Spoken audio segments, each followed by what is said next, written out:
The game flickered on the screen, its neon glow spilling across the dim living room like an echo of another world, one where things made sense, where rules were written, not improvised. Jamie's fingers hovered above the controller, frozen mid-combo, breath caught in his chest. Outside, the rain whispered against the windows like a secret. Inside, time was still. He lived for these in-between hours, when the house hushed itself and memories weren't loud. His brother, Liam, had left for university 4 months ago. The silence he left behind lingered in the hallways, nested in corners like dust. Jamie shifted on the worn-out sofa, pushing a blanket off his knees, just as the front door creaked. He startled. The controller slipped from his fingers. A figure stood in the doorway, framed by the cold drizzle and hallway light. "Hey," came the voice, low, familiar, almost sheepish. "Didn't mean to scare you." Jamie blinked. Ryan. He was taller than he remembered. Damp hair curled at the edges of his hoodie, his jeans darkened with rain. He looked like a page torn from an old chapter, rewritten and returned. "What are you doing here?" Jamie asked, heartbeat quickening for reasons he didn't want to name. Ryan stepped in, setting down a duffel bag by the shoe rack. "Liam said I could crash here tonight. Train delays, storms messing things up. I texted, but maybe you didn't see." Jamie nodded, slowly. "Right. Yeah, no, sorry. Just wasn't expecting anyone." He stood awkwardly, unsure whether to offer a hug or space. Ryan solved it by peeling off his soaked hoodie and giving a soft chuckle. "You still play that game?" he asked, nodding at the screen. "Same one from before?" Jamie smiled faintly. "The only one I never get tired of." They lingered a beat too long in that quiet. Not uncomfortable, but aware. Jamie remembered the last time he saw Ryan. His 17th birthday. Ryan had brought a slice of cake wrapped in foil and fixed Jamie's broken headset while everyone else was in the kitchen. Their knees had brushed. Neither of them moved. Ryan had laughed then too. Same soft tone, like it belonged only to Jamie. Jamie cleared his throat. "You hungry or anything?" "Nah," Ryan replied. "Just tired." Jamie watched him as he padded barefoot to the guest room down the hall, leaving a faint trail of damp footprints. The air still smelled like rain, and something warmer. Something remembered. Back on the sofa, Jamie picked up the controller, but his hands didn't press start. The screen waited. Somehow, he felt like he was paused, not the game. Steam curled upward from 2 chipped mugs as Jamie and Ryan sat across from each other at the kitchen table. The hum of the refrigerator filled the silence between them. Outside, the rain had turned steady, a patient metronome tapping against the glass. Inside, the distance between them felt heavier than it looked. Ryan wrapped his hands around the mug.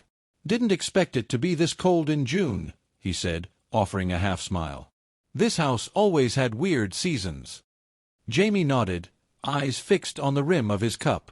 "Liam used to complain about it too. Said the walls couldn't decide what they wanted to be." A small laugh passed between them, like old wind catching on a forgotten wind chime. It didn't last. Ryan glanced toward the hallway. "Feels strange being back here without him." Jamie looked up. "Yeah, it's different." He wanted to say more, that the silence since Liam left had begun to feel like a second skin, that the spaces once filled with 3 voices now only echoed his own, but he didn't. He didn't trust his voice not to give something else away. They watched a movie next, something forgettable and soft. The couch sank beneath their weight, and their shoulders nearly touched. Nearly. Jamie felt the warmth from Ryan's body through the thin fabric of his shirt, and for a moment, he let himself wonder what it would feel like not to pull away. Ryan shifted. "You've changed." Jamie blinked. "What?"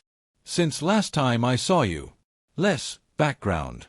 More present." Jamie tried to smile, but it wavered. "I guess being alone does that." Ryan studied him for a beat too long. "You were never background, Jamie." The words settled heavy in the room. Jamie didn't know what to do with them. He wanted to believe them, needed to, but part of him couldn't. Not from Ryan. Not from Liam's best friend. Jamie turned back to the screen, but the movie had stopped mattering.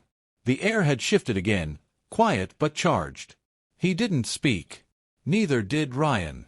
Later, when they stood to part for the night, Ryan rested a hand lightly on Jamie's shoulder. "Not for long, just enough." "Night," he said softly. Jamie watched him walk away. The guest room door clicked shut. He sat alone in the dark again, surrounded by cups and echoes and something else he couldn't quite name. Something that wasn't entirely his. A feeling that had been waiting years for the right moment, and chose this one. The screen still glowed. The controller was still on the table. But Jamie didn't reach for it. Not yet. Not with that sentence, "You were never" background, still running quietly under his skin. Morning filtered through the blinds in faint golden lines, cutting across the floor in soft patterns. Jamie stirred early, the house still holding its breath between dreams and day. He moved quietly, careful not to wake Ryan, though he wasn't sure why the thought mattered so much.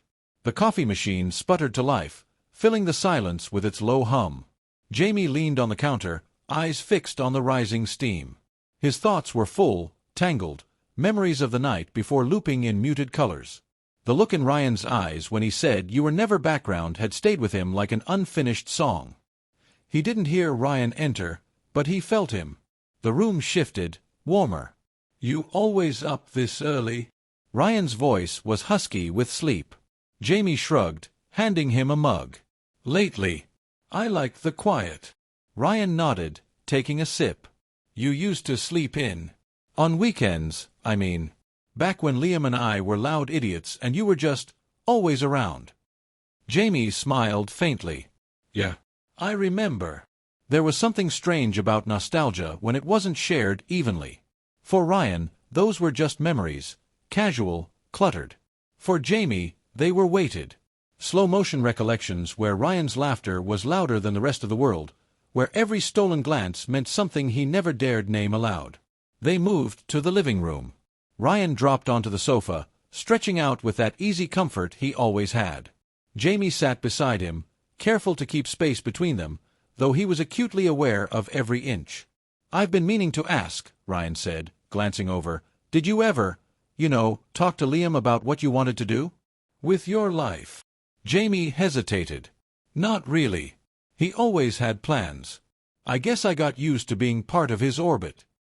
Ryan tilted his head. "That's not fair. You're more than his shadow." Jamie met his gaze, startled by the conviction in his voice.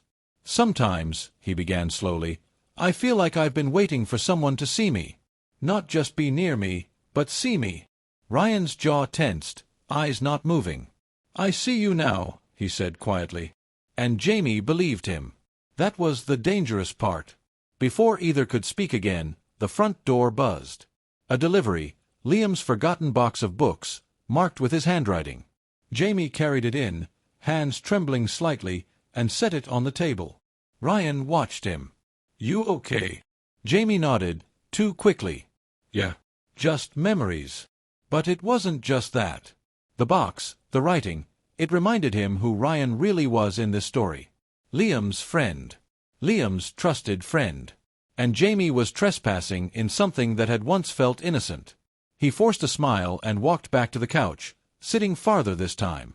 The game screen still waited, paused exactly where it had been. But nothing felt like a game anymore.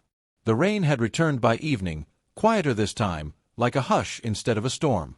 Jamie stood by the window, watching droplets trail down the glass like silent decisions. Behind him, the house felt smaller, like every word spoken had folded the walls in a little more. Ryan sat on the floor, sorting through Liam's books with gentle hands. "He kept everything," he said softly. "Even stuff from when we were kids. Look, this still has your doodles in the margins." Jamie didn't turn around. He liked pretending we'd all grow old together. Same town, same habits. Ryan's smile faltered. Maybe he wasn't pretending. Jamie finally looked back, eyes shadowed. "I used to wish you'd come over even when Liam wasn't here. Just once. Just to see me." The words hung heavy between them, finally free. Ryan stood slowly. "Jamie." He took a step closer, then paused. "I didn't know. I swear I didn't." Jamie's voice was calm, but tight. I think I always knew I wasn't supposed to want what I wanted. You were Liam's. His person. Not mine. Ryan's expression twisted. Regret, realization, something unspoken. That's not true. You were never invisible to me. Maybe not, Jamie said, eyes glistening. But I was always second. A long silence followed. Rain kept time. Somewhere in the background, the game screen blinked out and returned to the menu, forgotten by both. Ryan stepped closer again, slowly this time, like approaching a wounded animal. He reached into his pocket and pulled out a folded note, creased, worn. He left this in one of the books. I didn't want to show you. But maybe you should read it. Jamie hesitated, then took the note with careful fingers. Liam's handwriting filled the page, rushed but clear. If something ever shifts between them, I won't be surprised. I always saw it, how Jamie looked at him. I think Ryan saw it too. He just wasn't ready. Maybe he still won't be. But if someday he is, I hope Jamie lets himself be loved. Not in secret. Not halfway. Jamie folded the note again, hands trembling. I didn't know he wrote that, Ryan whispered. Jamie looked up, eyes softer now. He knew before I did. Another pause, no longer empty, but full. Of choice. Of understanding. Jamie walked to the game console, gently powering it down. Then, turning back, he met Ryan's gaze. You should get some sleep, he said quietly. Early train tomorrow. Ryan nodded, unreadable. Right. Yeah. But before turning down the hall, he paused in the doorway. If I came back, he said, barely louder than the rain, and it was just for you, would you open the door? Jamie didn't answer. He just nodded, once. The door closed behind Ryan. Jamie stood in the silence, holding the note. And for the first time in years, he didn't feel like he was waiting anymore. He just felt seen.